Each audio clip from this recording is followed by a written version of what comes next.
Hello, I'm Pedro Mora with Pacific Media, and now polling. To better understand what's happening today in the Middle East, we need to look back into history. An American veteran from the Vietnam War of the 60s came to Vancouver recently to remind us about the madness of war.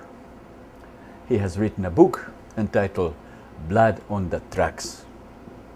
Here is Brian Willson.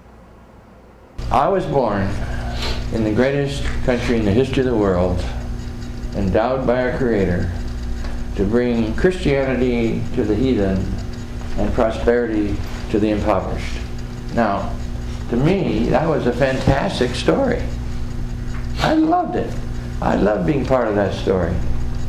And I guess when I was in that village in Vietnam, I remembered the words in our Declaration of Independence. I had been a law student before I went to Vietnam. I hadn't finished.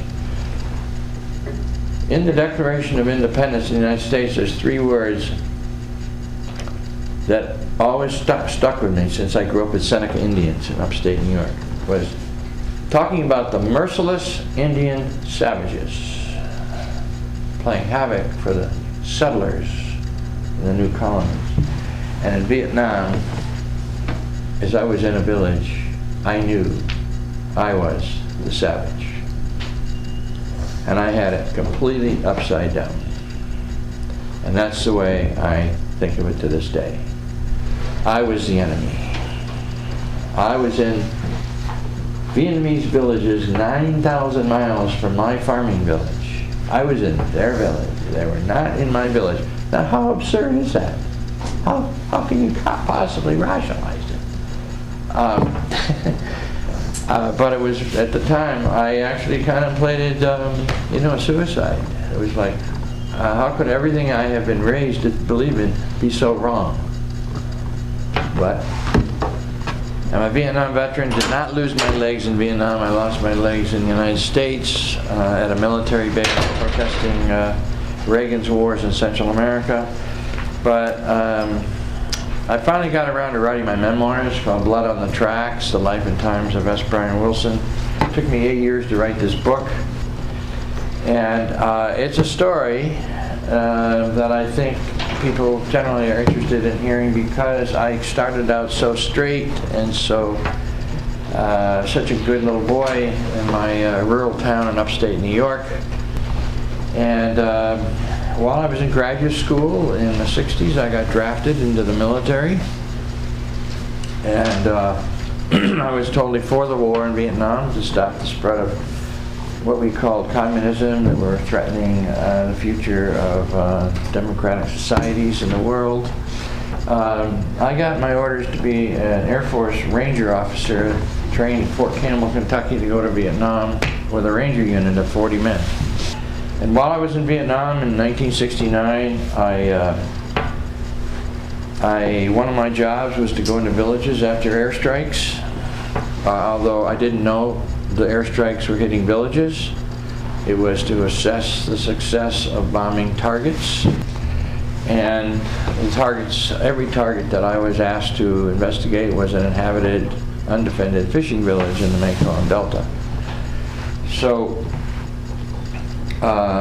having witnessed in 1 week somewhere between 700 and 900 murdered Vietnamese civilians, and half of whom were children, more than half were children, napalmed, blackened, I was in shock. I actually didn't realize that a target in Vietnam was a village. In fact, I realized soon after I was in Vietnam that there were no military targets in Vietnam. They did not have military installations. They did not have air bases. We had the air bases. We had the military installations. They had people who were fighting for their independence from our invasion, but I hadn't caught on to that yet. I was still, I was learning fast, but it took me a while to put it all together. And so from that experience,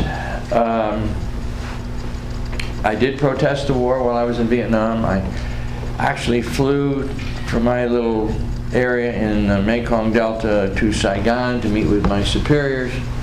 And I said, do you realize that these targets that are being bombed are civilian, are inhabited villages? And they did not know that. At least they claimed they did not know that. And I said, well, that's what they are. They're not VC. VC was our term for enemy in Vietnam, Viet Cong. And I said, I know this because this is what I've witnessed. I was on the ground. I was probably the only officer, U.S. officer, that was in those areas after the bombing. So they laughed when I said this is in violation of international law and violation of the rules of engagement and the United Nations Charter and so forth. So I knew fairly early on that whatever we talk about the rules of war, the laws of war, it's really just rhetoric. It's not real. Once the shooting starts, anything goes. You're laughed at if you talk about having some rules that guide your behavior. We still talk about it, of course, but I know from experience that anything goes. We demonize the enemy, and my commander called the Vietnamese vermin and rodents. We call them gooks. That is a sure way to make sure that you can kill people without feeling anything. And so, from that experience, which was just completely shook my paradigm. It just actually, my paradigm of being the good American boy and the great society evaporated rapidly. And so the question that I began asking myself, only to myself for many years, probably for 20 years, was how was it so easy for a good little kid like me, from a farming community in upstate New York, who was doing everything right, and also I was active in Boy Scouts. How was it so easy to follow an order to go 9,000 miles from my farming community with a lot of ammunition and heavy weapons and destroy other farming villages in a culture I didn't even understand, I knew nothing about. It was so absurd to me and so criminal that for many years I didn't want to talk about it. I felt very ashamed. I felt extremely ignorant, of which most of us that grow up certainly in the United States are. And yet I had been a smart kid in my class, in my school, everybody thought I was really smart. When I was in Vietnam, I had a master's degree. But I didn't know anything of substance. I didn't know anything real. So when I got out of the military, I became a lawyer. I thought I was going to practice law in the 80s, in the 1980s, when we had this president that everybody loves, Ronald Reagan. Many people love Ronald Reagan. It's kind of an amazing phenomenon, really. But I was immediately appalled by what he was doing, what he was saying. But I was especially focused on what he was doing in Central America, because to me that was like another Vietnam in the making, and that's very visceral with me. It's very close to me. Like, we're going to do this again. We're going to just call people names, justifying killing them and maiming them. And so as Reagan was talking about the Soviet beachhead that was being created by the poor of Central America, the Soviet beachhead, the words he used over and again, that we had to eliminate the communists that were creating the Soviet beachhead, and I knew that was a code word for poor people organizing for self-determination, and that's not acceptable, and therefore you have to give them names and go kill them or terrorize them. And so I started going to Nicaragua and El Salvador, along with lots of other people from the United States and Canada, who were going down to be with the people who were being shot and maimed and being terrorized, to try to come back to our societies and educate our communities about what was really going on. I did that a lot. And then in 1986, I met 3 other veterans who felt the same way I did. We'd been in Latin America a lot studying U.S. policy, and we knew that Congress was just kind of like it is now. It's a spokespeople for moneyed interests, and they don't really care about international law or human rights. They give lip service to it, but they don't really, I mean, they just keep funding the imperial, what I call the imperial plunder. And so we started a September 1st, 1986 fast, water-only fast on the steps of the Capitol, called the Veterans Fast for Life. And it was an open-ended, water-only fast. We did not know whether we would survive the fast because we didn't know exactly if and when we would come off the fast.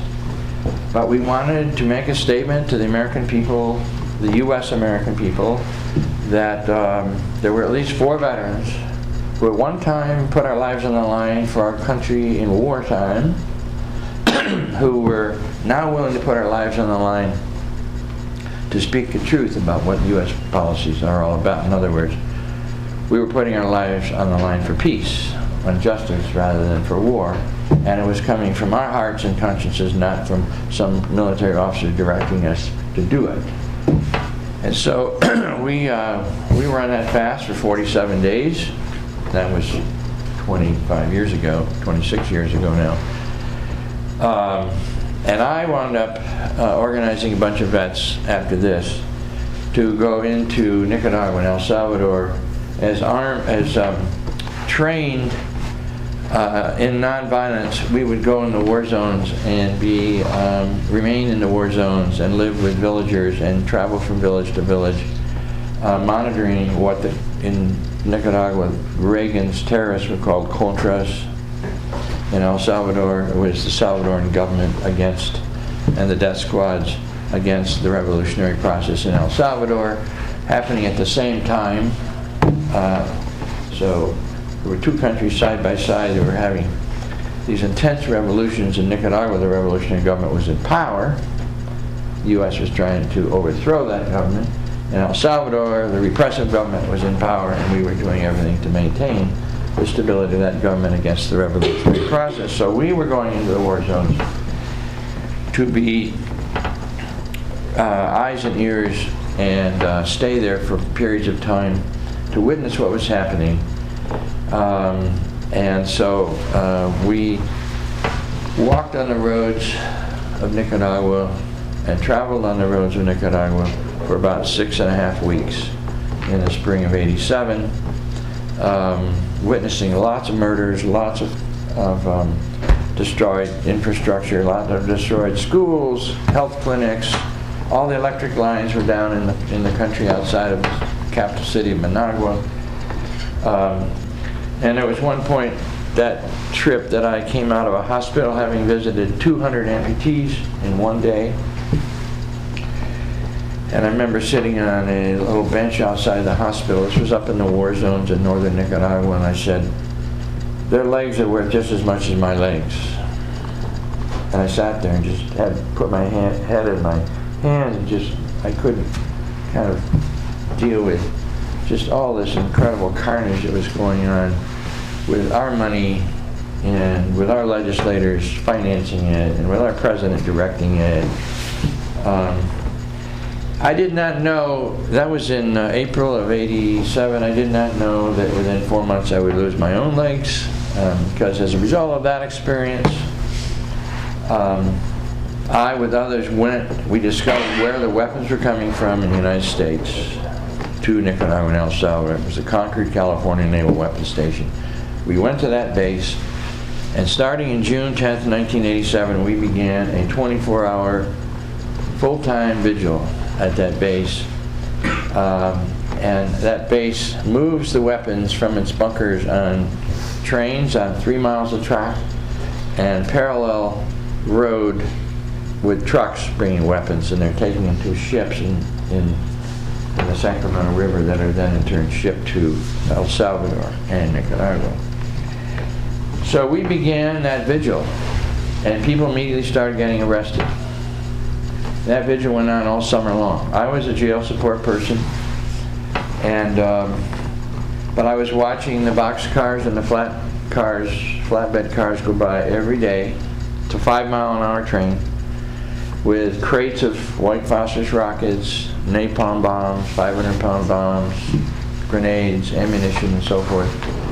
And I said, well, I'm going to start with, as it turned out, with 2 other veterans.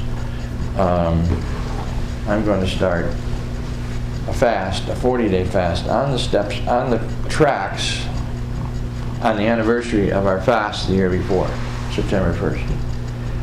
So we did. We took our position on September 1st, 1987. We were planning to be there 40 days, if not in jail.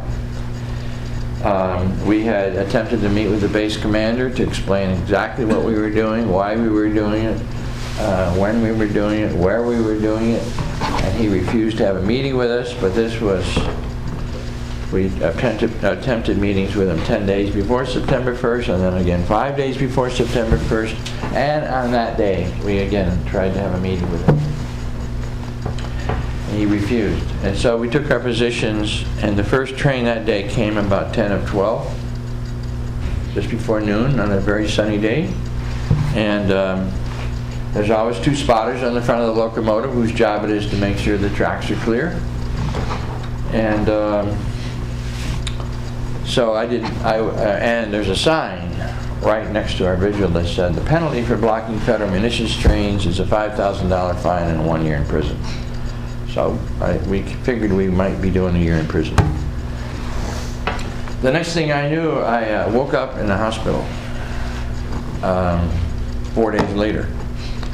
To this day, I have no memory of what happened. I have 40 friends there, 12 of whom were Vietnam veterans.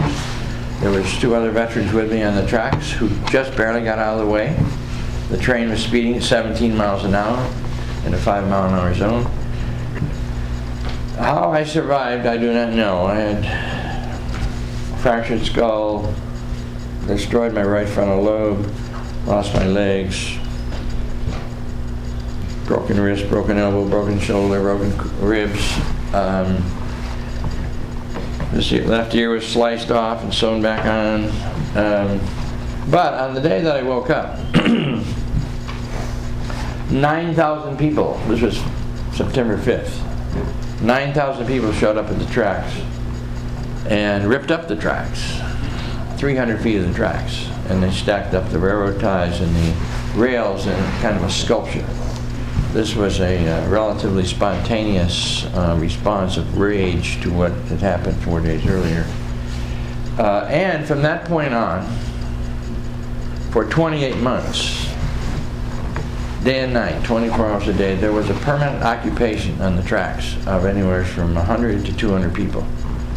Every train was blocked for 28 months. Of course, they got the trains through, but not before arresting about 2,100 people. They broke a lot of arms, and well, they broke several arms and several legs in this period of time while they were making arrests. We found out the train crew was ordered that day, that morning, not to stop the train.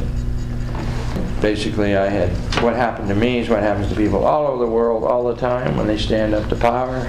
They try to organize against power that's destroying their lives. So it was brought home viscerally to me. This is what the United States does. History is very important. Because if you don't know your history, you don't have much capacity to assess what's happening in the present without knowing the patterns of history, the themes of history, and I clearly did not know much about history. And so when I studied U.S. history, I discovered that since 1798, the United States has militarily invaded at least 560 times in over 100 countries up until 2008. This was 1798 to 2008, which was the last time I updated my memoir when I was in draft form. 390 of those were since World War II during the Cold War period, what we called the Cold War, which was really a hot war against the poor all over the world, under the guise of the protecting ourselves from communism, what we call communism. And of course, we're the only country that's dropped atomic bombs. We did it twice on Japan, and we threatened to use it 21 other times in our history. And of course, since we created the CIA in 1947, we've covertly intervened thousands of times in probably every country in the world, clearly at least 120 countries. So this is my country. This is kind of the story of the West, though. Since we read about Christopher Columbus coming to the Western Hemisphere, 1492, is that the year? 1492. We have basically had a Eurocentric world going almost everywhere on the planet, 20% of the world represented by Europe,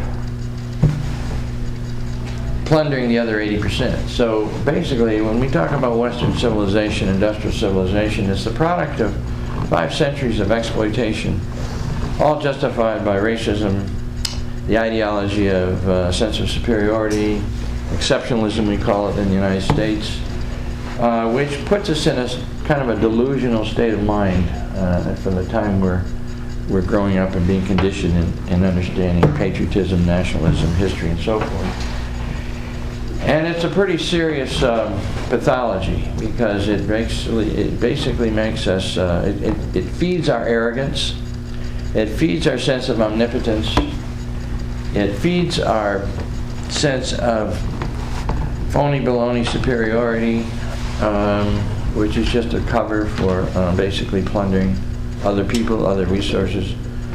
And so this has naturally led to my having a whole different take on the world than what I grew up with from my parents, from my church, from my school, from my colleges. And so again, I was constantly being reminded of how incredibly deep the lie has been, that virtually everybody in the West, and even in the oligarchic structures in the non-West, people that have the money, they live in a delusion. And this delusion is now getting more clear to many people, because the young people today don't have much to look forward to with austerity, as the gated community crowd gets wealthy, and they expect the rest of the people to continually buy into the bullshit lie, either be compliant or passive. Fortunately, the Occupy movement perhaps is a promising development of that human beings are only willing to take so much before they rise up. That would certainly be what history suggests has always happened, but sometimes you wonder when you're living in the midst of it how much people believe and how much they stay in denial. So I've come to the conclusion that industrial civilization itself, which we're all part of, is so unsustainable and so destructive. It's on such a collision course with life itself that the sooner it collapses, the better, even though it's going to be horrible. It will be very painful for all of us. However, industrial civilization is built on pain and suffering. It's just that we've made sure it was not in our view. It was outside of our view. And so you could call it a correction, if you will, kind of an evolutionary correction. And extinction itself is not completely impossible, because that's another correction for species that can't live according to the principles of harmony and sustainable balance and so forth. So we're facing kind of an end game going on for several thousand years, really. Not just 500 years, but several thousand years. And so when one game ends, it provides the space for some new game, some new alternative. And I hope that many of you know that the alternative of continuing business as usual is kind of like suicide. It's kind of like ecocide, suicide, continuing business as usual, continuing to be consumers of finite materials, finite resources on a finite planet is absolutely designed to destroy itself. So, but I'm not interested in destroying human species. I am interested, however, in the human species coming to grips with what it requires to rebuild a society based on justice and principles that of mutual respect, tapping into our empathy, which everybody has, whether you think you don't have it. Everybody has empathy because it's wired into us genetically. It's a requirement to survive. Cooperation and empathy are absolutely indispensable for survival. And we in the West have been living as if none of that's particularly very important. So this book is a description of this journey and my conclusions of, or at least my levels of understanding of where we've been, why we've been there, and where we're headed, with the notion that we can choose a different course. Remember this too, power can only sustain itself with the obedience of the masses. And once people withdraw their obedience and consent, collapses. Brian Willson confirms that in North America, governments of all persuasions represent powerful corporate interests. And that is not necessarily in the best interest of the majority of us citizens. Unfortunately, the majority of us might continue empowering political leaders and political parties who will continue to carry on the corporate agenda. Hopefully, people in our lifetime will realize and promote an ideological constitutional change like the one suggested on this booklet, Perpetual Direct Democracy, published by Amazon.com. We the citizens need to assume responsibility for the making of our own rules, the legislating of our own constitution. On nowpolling.ca, we can tabulate our consensus to quantify and measure our collective decisions. Once we have those results, we need to instruct our executive government of what we want. Our political future is really in our hands.